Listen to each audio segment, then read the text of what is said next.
There is no hurry here.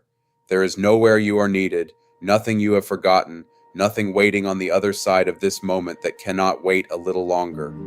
You are already doing the only thing that matters right now, which is simply this: settling, letting the weight of the day find its way down through you, pooling somewhere low and quiet, somewhere it can rest without asking anything of you. Find a comfortable position if you haven't already. Let your shoulders drop, just a little, just enough to feel the difference. Let your jaw unclench, your hands open, your ankles relax against whatever is beneath them. You don't have to do anything with your body except allow it to be still. It knows how. It has been waiting all day for exactly this permission. Take one slow breath in through your nose. Hold it gently for just a moment, and let it go through your mouth, long and easy, like something finally set down after a long carry. Good. We are going somewhere quiet tonight, somewhere the air is cool and faintly damp, where the light is amber and low, where the sounds that reach you are old sounds, the creak of wood, the call of birds in the sedge, the soft mineral breath of fog rising from very far below. You don't need to do anything to get there. You only need to follow the sound of this voice and let the place come to you, gradually, the way fog moves, the way warmth spreads through old timber, the way sleep arrives when you stop watching for it. Breathe in and out. Let's begin. You are standing at the edge of something wide and still. The ground beneath your feet is soft, not wet exactly, but yielding, the way earth feels when it has held water for a long time and released most of it, keeping only the memory of moisture in its fibers. Beneath your soles you can feel the pale, fibrous mat of sedge grass, each blade flattened by the same cool air that now moves lightly across your forearms, your collarbone, the back of your neck. It is not cold. It is cool in the way that high places are cool even in the middle of a gentle season, a coolness that is honest, that asks nothing of you but a light layer, a soft tolerance, an appreciation for the way it clears the mind without sharpening it into anything anxious. Ahead of you, the water begins. It doesn't begin dramatically. There is no shore cliff, no crashing edge. The sedge grass simply thins. The earth becomes a little more saturated, a little more reflective, and then, without announcement, you are looking at water, flat, wide, the color of pewter in this light, which is the light of a sun you cannot quite locate because it has dropped behind something vast and pale above you. The sky here is unusual. You notice it now. The clouds are not above you, not in the ordinary sense. They are below.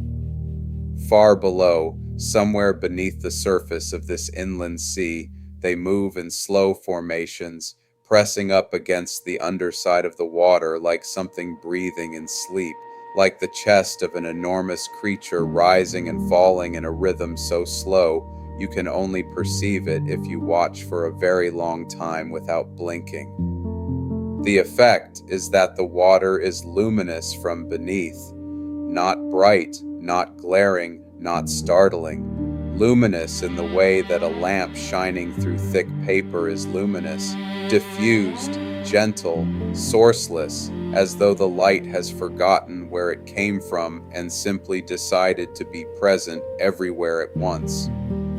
The surface of the water reflects this upward light and doubles it, so that standing here at the edge of the sedge grass, you exist briefly in a world where the illumination has no particular direction, where shadows are soft and uncertain, where everything seems to exist in a kind of amber-gray intermediate, neither day nor night, but something the drifting shallows keeps for itself. The air smells of water and altitude. There is a mineral quality to it, clean and faintly cool, the smell of cloud water, of rain that has not yet fallen, of mist that has been traveling for a very long time and arrived here having lost everything except its essential self. beneath that, something warmer, something woody and sweet. You follow it with your nose, turning slightly, and there, moored perhaps 20 paces along the sedge bank, where the grass grows tallest and leans toward the water in long, soft arcs, is the ferry, the Orenthis. She is wide and flat-bottomed, built for shallow water and patient work rather than speed. Her hull is dark wood, not painted, but oiled so many times over so many seasons that the grain itself seems to have deepened, to have taken on a color that is almost black at the waterline and the warm brown of old honey above it. She sits low, the way things built for purpose always sit, without pretension, without excess, her deck level with the top of the sedge bank so that stepping aboard requires only the smallest lift of the foot, a gesture barely more deliberate than a step on level ground. Her rails are cedar, pale and aromatic, and along one side a horn lantern hangs from a wooden peg, its flame burning amber and steady, its light falling in a warm pool across the water-beaded planks of the deck. That is the sweet smell, beeswax. And beneath the beeswax, the cedar. And beneath the cedar, the old timber of the hull itself, a deep, complex smell, layered like the rings of the wood, like the seasons that built it, like all the hands that have worked it over all the years it has been here. From the sedge grass on the far side of the bank, a sound begins. Low and looping, unhurried, spaced with long silences between each phrase, the call of Reed-Crakes, settled somewhere deep in the tall grass, invisible, content. They call in a slow rhythm that seems to have nothing to do with urgency and everything to do with simply marking the existence of the evening, the way a clock ticks not to rush time but to acknowledge it. The sound reaches you across the water, across the sedge, and it seems to arrive not at your ears exactly, but somewhere slightly behind them, somewhere inside, where it settles like something placed carefully on a surface that was waiting to receive it. You step aboard the Orenthis. The dock rope, thick and hemp coiled around a wooden cleat at the prow, gives a long, low groan as the ferry shifts the smallest fraction beneath your weight, adjusting, accepting you, settling back into stillness. The sound of that rope against the cleat is a voice the ferry makes without trying, a slow, resonant groan, more felt than heard, moving up through the soles of your feet and into your ankles, your shins, your knees, until it reaches somewhere central and simply dissolves. The Ferrywright is at the port side of the hull. Crouched low, working by the light of the lantern that swings gently on its peg above, the Ferrywright moves a piece of pumice along a long scratch in the hull with a slow, deliberate pressure, not scrubbing, not rushing, but drawing the pumice across the grain of the wood the way you might draw a finger across a page of text you want to remember. The sound of it is a dry, gritty whisper, the drag of fine abrasive on wet wood, rhythmic, patient, the kind of sound that asks nothing of the listener except to hear it. Each stroke smooths a little more of the scratch, blends it back into the surrounding surface, persuades the wood to forget it was ever marked. The Ferrywright does not look up. Not out of rudeness. There is no rudeness here, no sharpness of any kind. The Ferrywright simply has work, and the work is the whole of the evening, and the evening is exactly the right size for it. You are welcome here. The ferry is wide enough. The lantern light is warm enough. The sedge grass holds the sound of the Reed-Crakes, and the Reed-Crakes hold the rhythm of the dusk, and all of it together holds you quietly, without effort.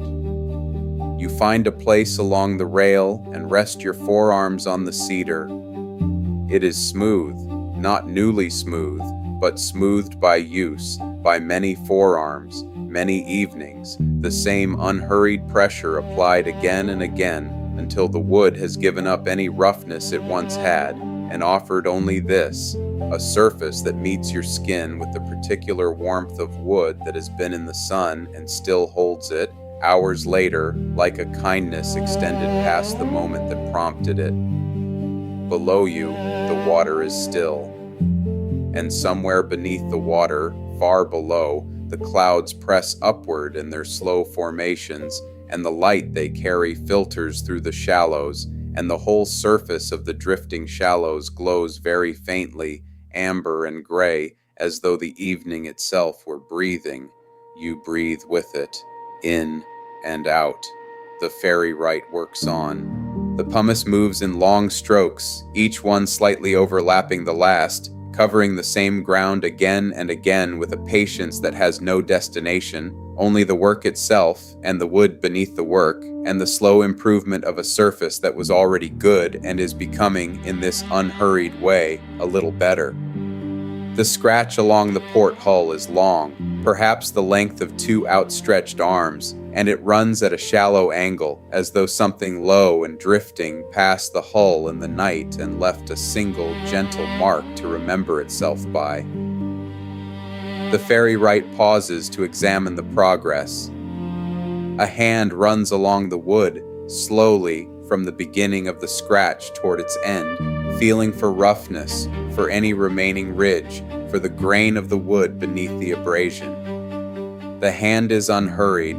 The hand has done this many times.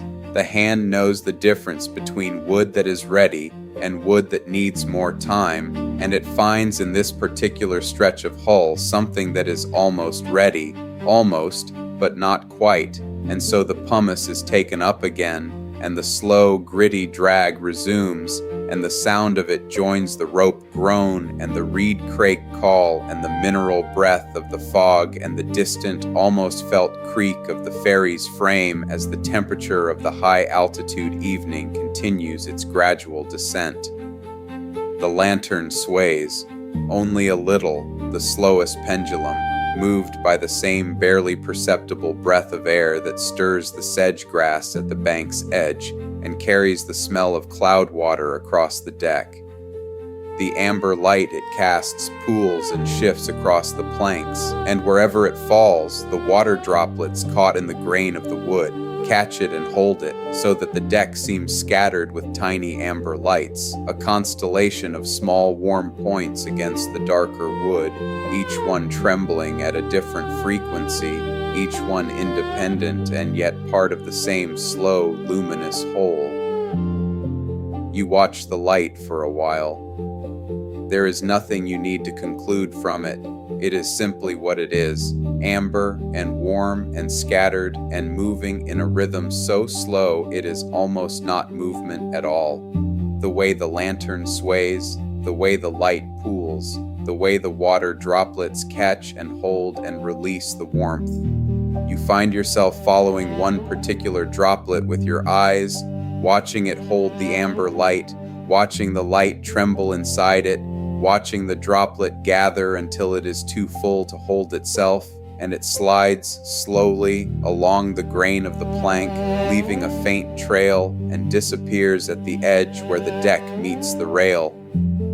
The Reed-Crakes call again. 3 notes, low and spaced, a pause, and then 2 more, the same phrase they have been repeating since you arrived, the same phrase they will repeat until the fog thickens enough to muffle even them, until the evening becomes the kind of quiet that has no sound in it at all, only the ferry and the water and the slow exhalation of the world at rest.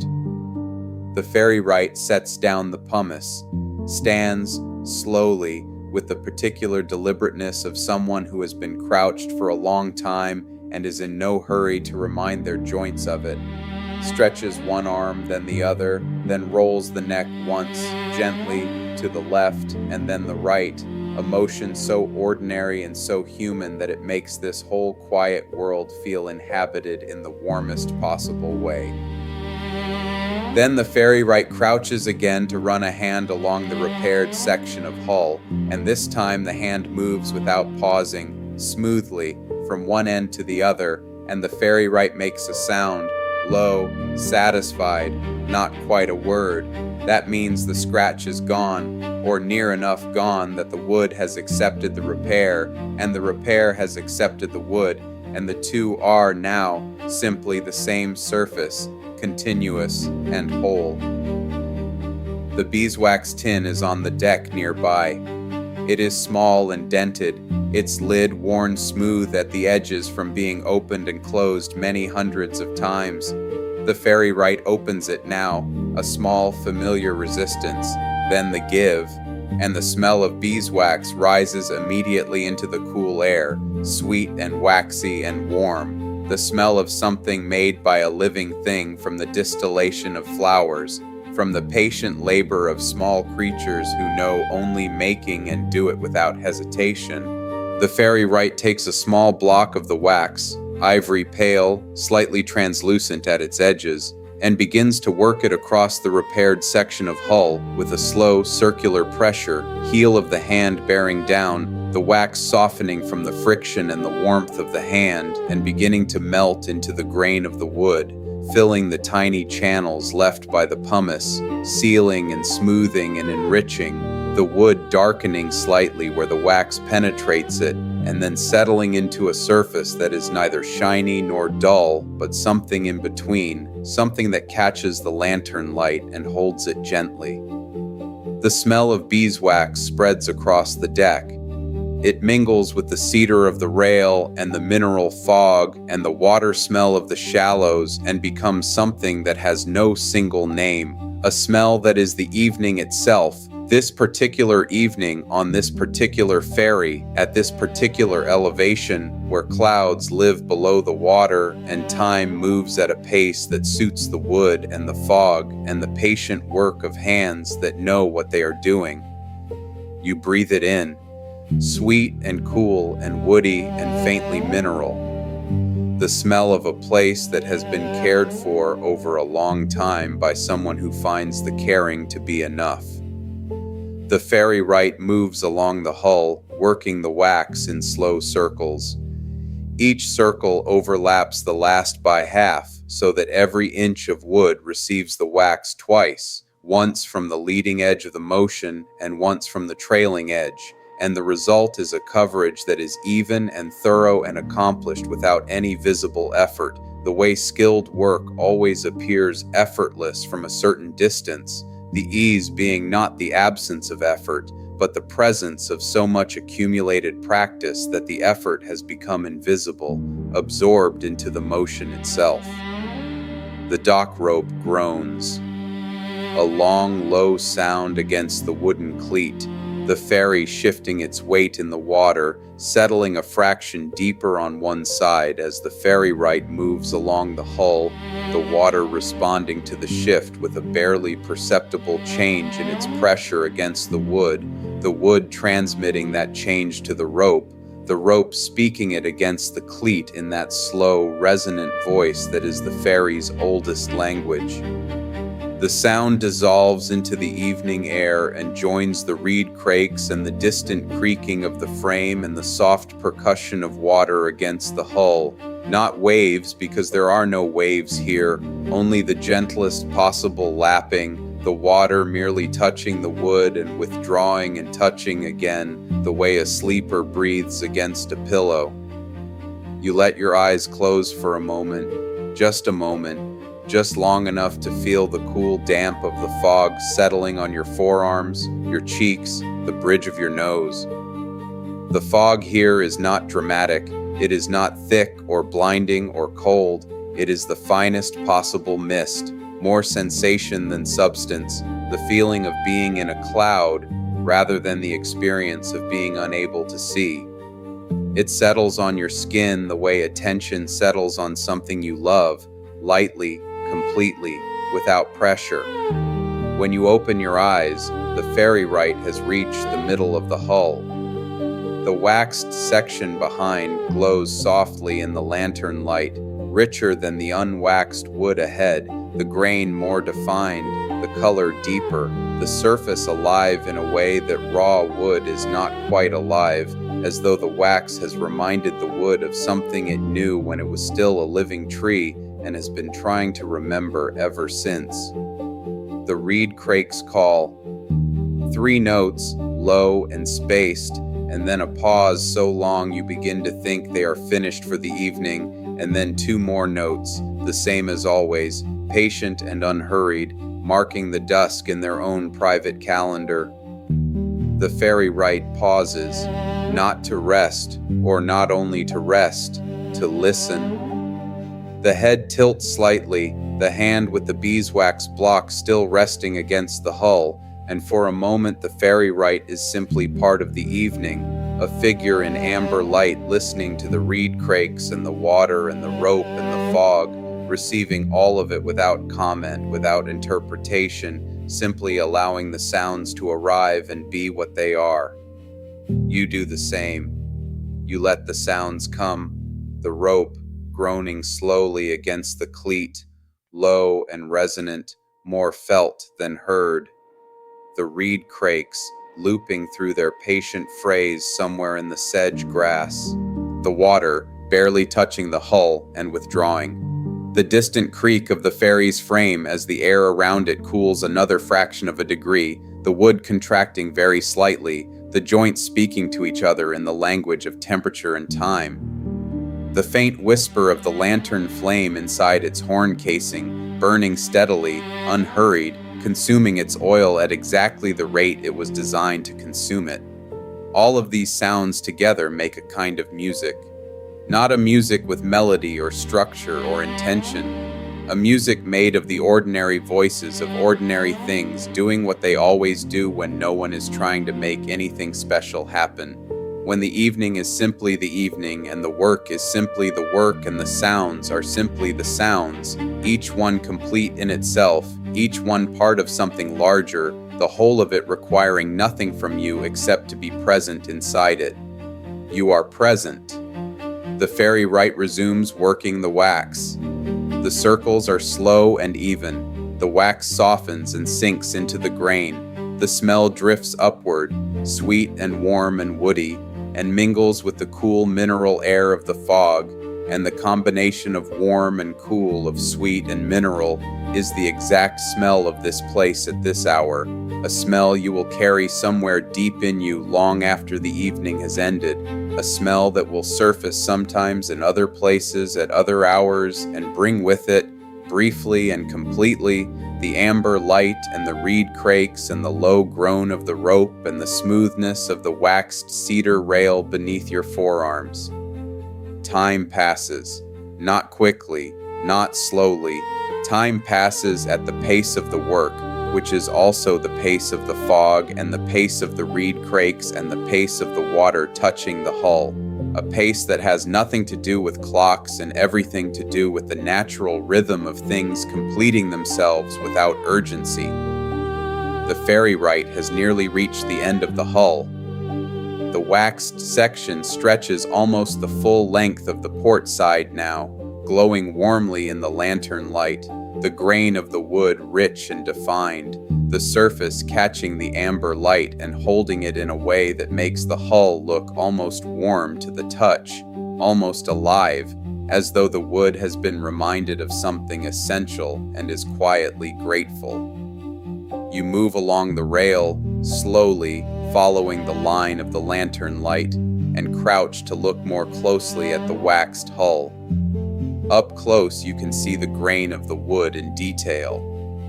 The long parallel lines of the rings running the length of each plank, and the shorter cross grain, and the occasional knot where a branch once was, a darker whorl in the lighter wood, sealed now with wax like everything else, incorporated into the surface rather than standing apart from it.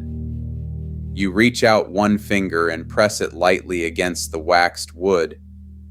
The surface is smooth in a way that has depth to it, not the smoothness of glass, which is a hard and final smoothness, but the smoothness of wax over grain, which is a smoothness you can feel the wood through, a smoothness that gives information while withholding nothing.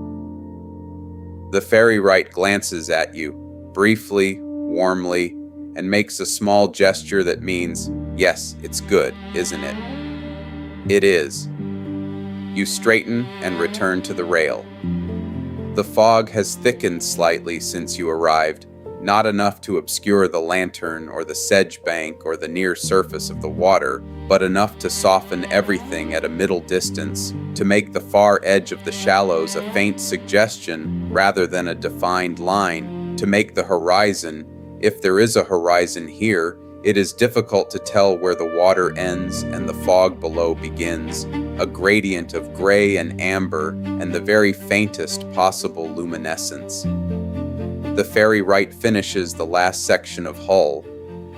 The hand with the beeswax block makes its final slow circles, overlapping the previous pass, and then the Ferrywright stands and steps back and looks at the full length of the port hull in the lantern light. The hull gleams softly, a long, dark, even surface, the wax sealing every small imperfection, the repaired scratch invisible now, smoothed and waxed and returned to the continuity of the whole. The Ferrywright replaces the lid on the beeswax tin, the small, familiar resistance, and then the click, and sets it back on the deck. A long, slow exhalation, not tired, not relieved. Simply finished with one thing, and in no hurry to begin the next, which is the best kind of finished. The Ferrywright moves to the small brazier at the center of the deck, a low iron bowl on 3 legs, set on a square of flat stone to protect the planks, containing a small fire of cedar scraps that burns low and steady, more warmth than light, its smoke rising in a thin vertical column until it meets the fog and dissolves into it without a struggle. From a bag beside the brazier, the Ferrywright takes 2 small cloth pouches, one of dried fennel, pale and feathery, smelling faintly of anise even before it is opened, and one of dried clover, the blossoms small and papery, their color faded from purple to a soft gray tan. Both go into a battered tin mug, the kind of mug that has been dropped and dented many times and has never broken, because something in its nature is resilient rather than fragile, along with water from a small clay vessel that has been sitting near the brazier long enough to be warm. The mug goes on the rail. Not to steep over the fire, there is no urgency here, no need for boiling. The water is warm enough, and the Fennel and Clover will give what they have to give at whatever pace they choose, and the Ferrywright is content to wait, leaning on the rail beside the mug, looking out at the water. You lean on the rail beside the Ferrywright. Not too close, a comfortable distance, the distance of 2 people who are at ease with each other's presence without needing to fill the space between them with words. You look out at the water together, the surface is still, the luminescence from below, the cloud light pressing upward through the shallows, pulses almost imperceptibly, slower than a heartbeat, slower than breathing, at the pace of whatever the clouds are doing down there in their enormous, slow formations. The steam from the mug rises in a thin column. It joins the fog at about shoulder height, and the two become indistinguishable, the steam becoming fog, the fog becoming steam, the line between them a question that neither one is interested in answering. The smell of the fennel reaches you, warm and slightly sweet, faintly anise, the smell of something medicinal and gentle, the smell of a tea that asks nothing of you except to drink it slowly and be still. Beneath the fennel, the clover, even more faint, almost more felt than smelled, a memory of a smell rather than the smell itself. The Reed-Crakes call. 3 notes, a long pause, 2 more. The rope groans against the cleat. The ferry settles a fraction, and the water responds, and the hull speaks to the water, and the water speaks back, and the whole conversation takes place at a volume and a pace that is only barely language, only barely communication, 2 old things acknowledging each other in the way old things do, without ceremony, without need for translation. The Ferrywright picks up the mug, holds it in both hands, not drinking yet, just holding, feeling the warmth move through the palms and the fingers, letting the steam rise to the face. The eyes close for a moment, just a moment. The Ferrywright breathes in the fennel and the clover and the cedar and the fog and the beeswax still in the air from the earlier work, and all of it together is the smell of this evening, this ferry, this particular place in the drifting shallows where time has chosen to move slowly, and the wood has chosen to accept the care, and the Reed-Crakes have chosen to mark the dusk with their patient, looping phrase. You breathe it in too. The Ferrywright drinks from the mug. Slowly, not sipping exactly, but not drinking in long swallows either, something in between. A pace that keeps the warmth of the mug in the hands for as long as possible, that extends the pleasure of the steam and the smell and the warmth without rushing toward any conclusion. After a while, the Ferrywright sets the mug back on the cedar rail. The hollow knock of tin against cedar, a small, clear sound, percussive in the quiet way that only a quiet evening can make a small sound audible, the way silence amplifies the ordinary so that a mug on a rail becomes a kind of music, a note struck once and left to fade at its own pace. The lantern sways, and the amber light shifts across the planks, and the water droplets catch it, and the waxed hull reflects it, and the whole deck exists for a moment in a slightly different configuration of warmth and shadow before the lantern settles and the light pulls back into its usual arrangement, familiar and steady. The Ferrywright takes the beeswax tin again, not for the hull this time, the hull is done, for the deck planks. The deck of the Orenthis is laid in long boards of the same dark timber as the hull, and they are wide boards, wide enough that the grain of each one tells a long story, the rings marking decades, the knots marking branches, the color varying from plank to plank in a range of browns and ambers that the lantern light makes richer, warmer, more varied than they are in daylight. The Ferrywright kneels at the far end of the deck, away from the brazier, away from the lantern, in the dimmer half of the available light, and opens the tin and takes out the wax and begins, one slow board at a time, to work it into the grain. The motion is the same as before, slow circles, heel of the hand, the wax softening and sinking in. But the sound is different on the deck than it was on the hull. On the hull, the pumice made a dry, gritty whisper.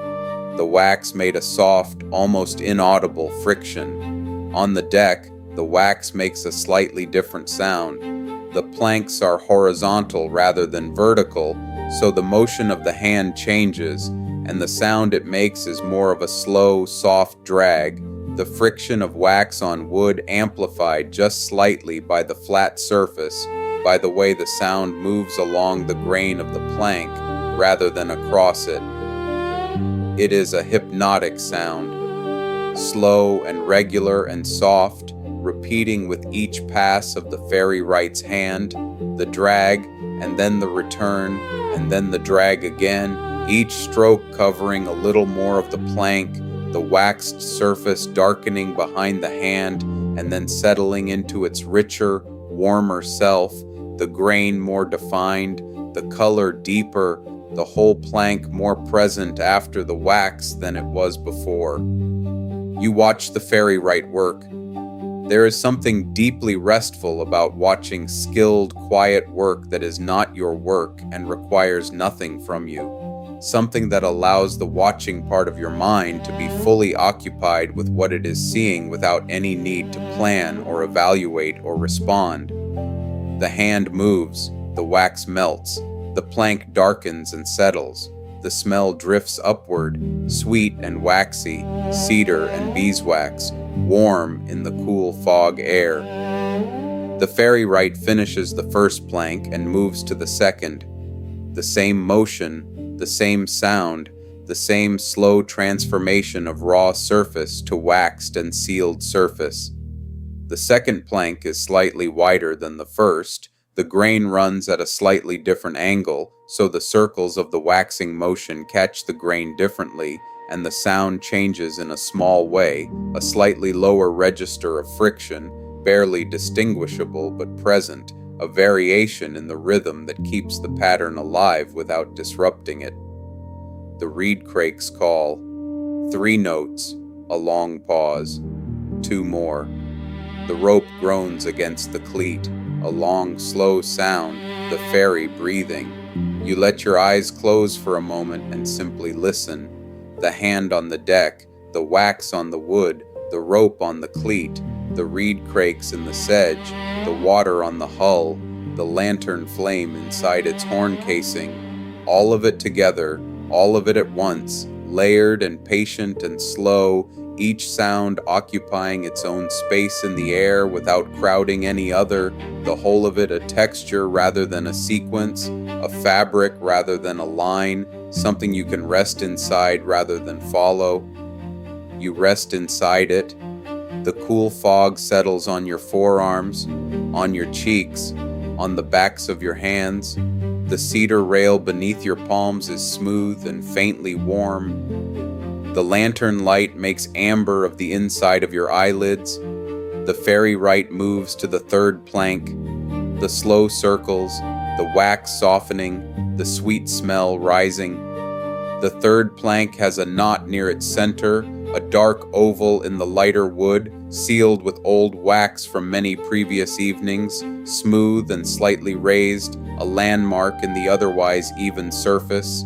The Ferrywright works around it carefully, and then across it, and the fresh wax layers over the old, and the knot accepts it as it has accepted every previous layer, becoming incrementally smoother, incrementally more part of the plank, rather than apart from it. Time continues at its particular pace. The Ferrywright works plank by plank across the deck. There is no hurry. There is enough beeswax in the tin for all the planks and more.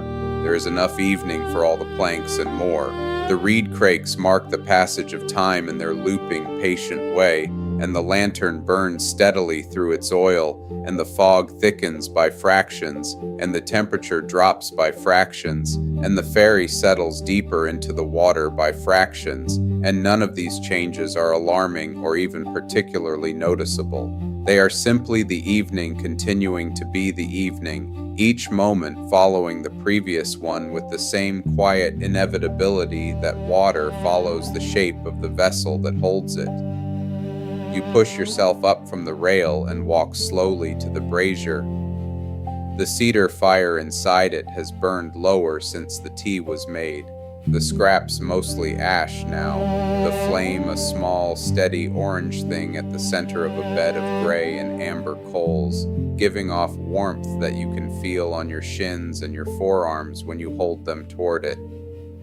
The heat is generous without being intense, the kind of warmth that invites proximity rather than demanding distance, that fills the space immediately around it with a gentle, even temperature just slightly higher than the cool fog air. You hold your hands toward the coals. The warmth moves into your palms, your fingers, the thin skin across your knuckles. It moves up your wrists and into your forearms. Something in your shoulders releases a fraction, responding to the warmth even at this distance. The muscles that have been holding themselves slightly against the cool air, now permitted to soften, to let go, to trust that the temperature is managed, that there is enough warmth here for the evening. The Ferrywright glances up from the 4th plank and makes a small sound, low, warm, that is an invitation to the mug of Fennel and Clover still sitting on the rail. You take it. It is still warm. The tin has held the heat, and the tea inside is at the temperature of something that has been warm for a long time and is still warm without effort, without insistence, warm in the way that things are warm when they have been cared for and left in a sheltered place. You hold it in both hands the way the Ferrywright held it, palms against the tin, fingers interlaced, the warmth spreading into your hands from both sides. You drink. The fennel is gentle, a warm, faintly sweet flavor, barely anise, more of a suggestion of anise than the thing itself, as though the flavor has been traveling a long way and arrived slightly changed by the journey, softer, rounder, less insistent than it might have been fresh. The clover is underneath it, barely there, a whisper of floral warmth, the ghost of a summer meadow distilled into a dried blossom steeped in warm water on a high-altitude ferry in a fog that smells of cloud water and beeswax. You drink slowly. The warmth moves down through you, into your chest, into your stomach, spreading outward from the center of you in slow waves, the way warmth always spreads, not arriving all at once, but finding its way into each part of you gradually, patiently, the way the Ferrywright's hand finds its way across each plank, covering every inch without rushing any of it. The Ferrywright finishes the 5th plank and sits back on the heels for a moment, takes the mug from the rail, the hollow knock of tin against cedar, a small clear sound, and drinks. Looks at the waxed planks, amber and rich in the lantern light, looks at the water, looks at the fog, which has thickened further, which now obscures the far bank entirely and turns the middle distance into a soft, luminous gray, not threatening, not blinding, simply present, the fog being what it is, which is the evening made visible, the cool air made substance, the high altitude made tangible in the only way it knows how. The Reed-Crakes call, 3 notes, a long pause, 2 more, and then a longer pause than usual, and then nothing. The Reed-Crakes have finished for the evening, and their silence is not an absence. It is its own kind of presence. The way the space left by a sound you have grown accustomed to is itself a sound, a new texture in the air, a different quality of quiet that carries within it the memory of the call and the expectation of its return, even when the return does not come. You wait for a moment, listening. The rope groans against the cleat. The water touches the hull and withdraws. The lantern flame whispers inside its horn casing. The ferry's frame creaks, once, slowly, a deep sound from somewhere in the join of hull and keel, the wood contracting in the cooling air, finding a new accommodation with itself, settling. These sounds are enough. The Ferrywright stands and moves to the 6th plank. The slow circles resume, the beeswax melts, the grain darkens and settles, the sweet smell rises and mingles with the cedar and the fog and the dying warmth of the brazier coals. The lantern sways once, a slow arc, amber light sweeping across the deck and back, and then is still again, the flame burning at its steady pace, consuming its oil with patient regularity, measuring the evening in the only way a lantern knows how. You walk slowly to the prow of the ferry. The deck planks beneath your feet are waxed at the back half and unwaxed at the front. You can feel the difference through the soles of your feet. The waxed planks slightly smoother, slightly warmer somehow, as though the wax has sealed in the warmth of the wood, along with everything else. At the prow, the hull comes to its widest point before tapering into the water, not a sharp prow, not a blade, but a wide, blunt curve, the bow of a vessel built for floating rather than cutting, for resting on the water rather than dividing it. You lean on the prow rail and look out. The fog is very close now, arm's length perhaps, or a little more. Beyond it, nothing visible, only the luminous gray of the fog itself, backlit by the cloud light pressing up through the shallows, everything at middle distance dissolved into that soft, sourceless glow. The water immediately below the prow is visible, still, dark, the occasional water droplet falling from the rail and striking the surface and sending out a ring that expands and vanishes in seconds, leaving the surface as still as it was before the ring, as though the ring never happened, as though the surface is perfectly willing to receive disturbance and perfectly capable of forgetting it. You watch a droplet form at the rail. It gathers slowly, You can see it growing, the surface tension holding it, the water accumulating from the fog damp on the cedar, the droplet becoming a small globe, perfectly round, trembling slightly with the vibration of the ferry, holding itself together through the particular stubbornness of water at its surface. And then it falls. A tiny sound, almost no sound, as it strikes the surface below, and the ring expands, and the ring disappears, and the surface is still. Another droplet begins to form. The Ferrywright has reached the 8th plank. The deck is more than half waxed now. Behind the Ferrywright's slow progress, the planks glow warmly in the lantern light, rich and sealed and cared for, the grain of each one more defined than it was before, the whole back half of the deck a testament to patient, unhurried work, applied without urgency to something that deserved it. Ahead of the Ferrywright, the unwaxed planks are lighter, drier, the grain less defined, the color more muted, waiting for their turn, patient as the wood has always been patient, which is to say, infinitely.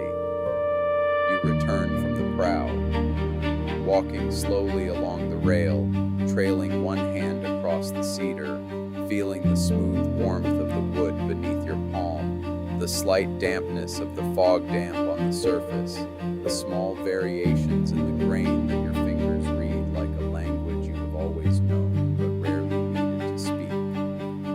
You find a place to sit. Not on a chair. There are no chairs on the Orenthis, or none that you can see. But there is a low wooden locker along the starboard rail, its lid flat and smooth, its surface waxed from some previous evening's work, and you lower yourself onto it slowly, carefully, the way you move when you are beginning to feel the settling weight of a quiet evening in your limbs, the pleasant heaviness that comes from stillness and warmth and the absence of urgency. You sit with your back against the rail. The cedar is at your back, smooth and cool and faintly fragrant. The deck stretches before you, and the Ferrywright works across it, plank by plank, the motion slow and even, the smell of beeswax drifting toward you on the faint breath of the fog. The lantern is directly in your line of sight, the amber flame inside the horn casing, steady and warm, the light it casts falling across the waxed planks in a long, soft pool that reaches almost to your feet. You rest your hands in your lap, open, palms up, relaxed. The cool damp of the fog settles on them, lightly, evenly, the finest possible mist, more sensation than moisture, more presence than substance. Your fingers curl slightly, not closing, not grasping, just finding their natural resting position, the position your hands take when they are not being asked to hold or carry or do anything at all. The Ferrywright works on, 9th plank, the slow circles, the wax softening, the sweet smell rising, the sound of wax on wood, that soft, slow drag, regular and patient, a sound that your body has learned over the course of this evening to associate with safety and warmth and the passage of time at a pace that asks nothing of you. Your breathing has slowed. You notice it now, the way your chest rises and falls at a pace you did not choose, a pace your body settled into on its own while you were watching the droplets in the lantern and the Ferrywright's slow hand. Slower than you breathe when you are thinking about breathing, slower than you breathe when you are paying attention to your breath. This is the breath of a body that has found, without being told, that there is nothing here that requires vigilance, nothing here that requires preparation, nothing here that requires anything except this, to be present and to rest. Breathe in and out. The rope groans.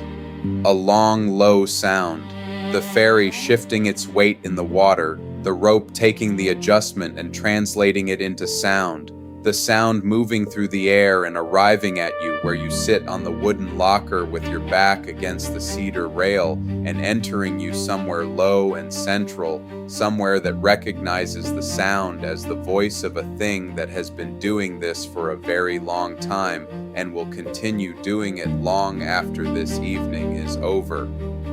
The ferry's frame creaks. Once, a deep, slow sound from somewhere in the hull, the wood and the water and the temperature all negotiating, the wood finding a new accommodation with the cool air, the joints settling, the whole structure of the vessel exhaling in the way that old, well-built things exhale when they are at rest and the work of the day is done. The Ferrywright finishes the 10th plank, pauses, looks at the progress.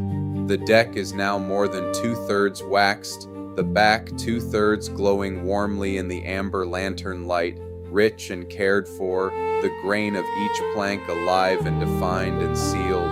The forward third waits, lighter and quieter. The Ferrywright stretches, arms overhead, slowly, the spine lengthening, and then lowers the arms and rolls the neck gently, left and right, the same deliberate motion as before, the same ordinary human gesture that makes this whole place feel inhabited and warm. The beeswax tin is set aside for a moment. The Ferrywright stands and moves to the rail and looks out at the fog. Stands there for a long time, not doing anything, not needing to do anything, simply standing at the rail of the Orenthis and looking at the fog and the luminous gray amber of the cloud-lit water and the close, soft darkness of the high-altitude evening. You look too. The fog has become the world now. What was a quality of the air earlier in the evening has become, gradually, the primary fact of the place. The fog is everywhere you look, softening the near water, obscuring the far water, turning the sedge bank into a pale suggestion, making the lantern's amber glow seem even warmer by contrast, a small, warm fact inside a large, soft, cool world. But it is not a frightening fog. It is a fog that holds things gently, the way the drifting shallows hold the clouds below them, the way the cedar rail holds the warmth of the day, the way the beeswax holds the grain of the wood, the way this evening holds the two of you on this wide, flat-bottomed ferry that is moored to a shore that will have moved by morning, that exists in the particular geography of the drifting shallows where nothing is fixed and everything is, in its own way, exactly where it belongs. The Ferrywright turns from the rail, takes up the beeswax tin, kneels at the 11th plank, begins the slow circles again. The smell of beeswax rises, sweet and waxy and warm. The lantern flame burns steadily. The rope groans. The water touches the hull and withdraws. The fog breathes its mineral breath across the deck, and you sit on the wooden locker with your back against the cedar rail and your hands open in your lap and your breathing slow and your eyes soft, not quite closed but not quite open, resting in the amber light, resting in the smell of beeswax and cedar and fog, resting in the sound of the rope and the water and the slow drag of wax on wood. Resting. The Ferrywright works through the 12th plank and the 13th, and by the time the 14th is begun, the deck is almost entirely waxed, only a narrow strip at the very prow remaining, and the Ferrywright will reach it in time, in the way that all things here are reached in time, without hurry, without urgency, without any sense that the time taken is time lost. The lantern dims, only slightly.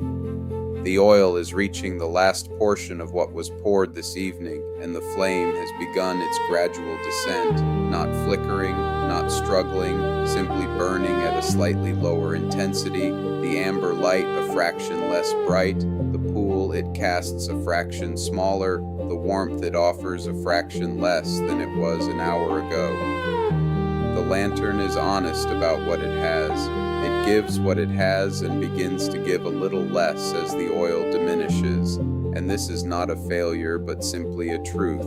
The truth of a flame that has been burning all evening and is approaching, in its own patient way, the end of what it was given to burn. The light changes, not darkening, not yet, but shifting. The amber deepens, the shadows soften further. The waxed planks, which were glowing warmly before, now glow with a warmth that is slightly more amber, slightly more golden, slightly more the color of something seen through half-closed eyes on the edge of sleep.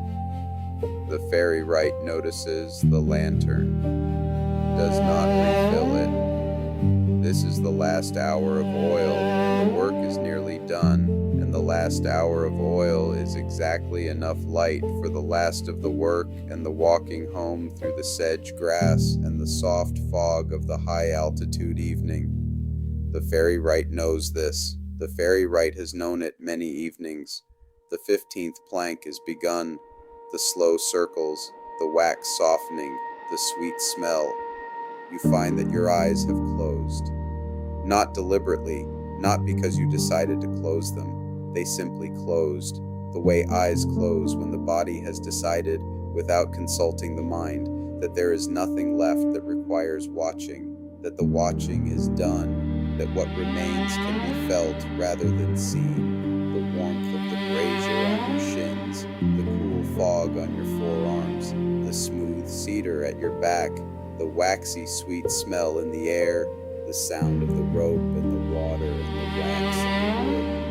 You let them stay closed. The world continues in the dark behind your eyelids. Amber still, the lantern light finds its way through, warm and soft and moving very slightly as the lantern sways. The Ferrywright finishes the 15th plank, moves to the 16th, the last plank at the prow. The slow circles begin, the final pass, the last section of the deck to be waxed on this evening, the work completing itself the way work completes itself when it has been done without hurry and without cutting corners, fully, evenly, with the satisfaction of a thing done the same way every time and therefore done right.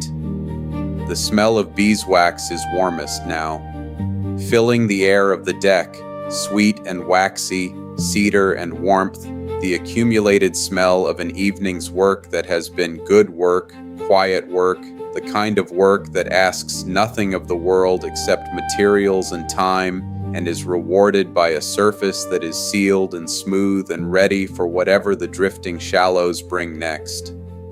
The rope groans, long and low. The ferry breathes. The frame creaks, once, deeply, settling. The water touches the hull and withdraws. The lantern dims another fraction. The Ferrywright finishes the last plank. The hand makes its final slow circles, overlapping even, covering every inch, and then is still. The beeswax block is returned to the tin. The lid is closed, that small familiar resistance, and then the click. The Ferrywright stands, very slowly, and walks to the port hull, the outside of the vessel, the side that was worked first this evening, and places one hand flat against the wood, just rests it there, palm against the waxed, sealed, cared-for wood, feeling the hull, feeling the temperature of the wood, cool from the fog, warm from the wax and the oil, the combination of both, the particular temperature of a surface that has been worked and attended to and is now at rest. Feeling the very faint vibration of the water against the other side, barely perceptible, more a quality of the wood than a sensation in the hand, the ferry transmitting the touch of the water through its hull to the palm of the hand that rests against it. The Ferrywright stays like that for a long time, not doing anything, not needing to do anything, simply resting a hand on the warm wood of the hull, feeling the whole vessel, feeling the water through the hull, and the fog through the air, and the evening through all of it, the whole of the drifting shallows, patient and wide and luminous and slow, received through the palm of one hand, resting on old wood that has been oiled and waxed and caulked and sanded and loved over many seasons by hands that knew it well. The vessel exhales, or something does, the wood, the water, the fog, the evening itself, a slow, barely perceptible exhalation, a settling, a releasing of whatever tension remained in the day, the ferry becoming, in this moment, exactly what it is, a wide, flat-bottomed boat made of old dark wood, moored to a temporary shore of pale sedge grass at a high altitude where clouds form below the water rather than above it, resting in a fog that smells of cloud water and beeswax and cedar and the dried fennel and clover of a cup of tea that has gone cold on the rail, resting in the quiet after the Reed-Crakes have finished and before the night has fully begun, resting in the last amber light of a lantern that is nearly out of oil. Resting, the Ferrywright's hand is still on the hull, and you are still on the wooden locker with your back against the cedar rail, and your eyes are still closed, and the amber of the lantern is still warm behind your eyelids, and the smell of beeswax is still in the air, and the rope groans once softly, and the water touches the hull and withdraws, and the fog is everywhere now, soft and cool and mineral and kind. You are very comfortable. Your hands are open in your lap. Your shoulders have dropped as far as they can drop. Your jaw is relaxed. Your breathing is slow, very slow. In, long and easy. And out, long and easy. The lantern dims. The amber behind your eyelids is softer now, almost gold. Almost the color of old honey in a jar held up to the last light of the day. The rope groans. The ferry settles. The wood creaks, once, deep and slow, like something old turning in sleep. The smell of beeswax is everywhere, sweet, warm. The fog settles on your forearms, on your hands, on your closed eyelids, very lightly.